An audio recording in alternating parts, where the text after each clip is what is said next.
The Monster Naoya Inoue nagpakita ng malabombang kamao.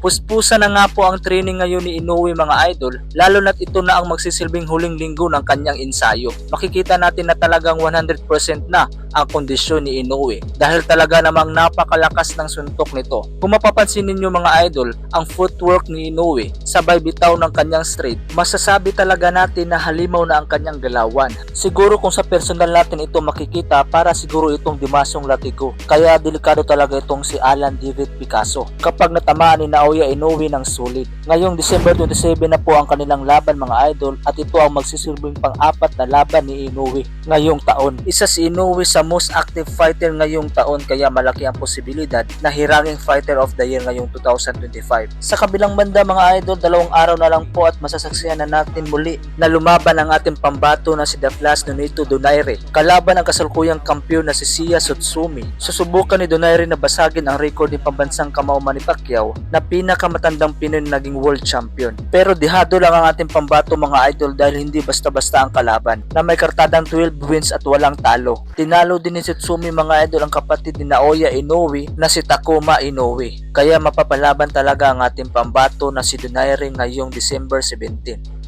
Kung nagustuhan mo ang video na ito mga idol, pwede kang mag-follow for more boxing updates. Maraming salamat po.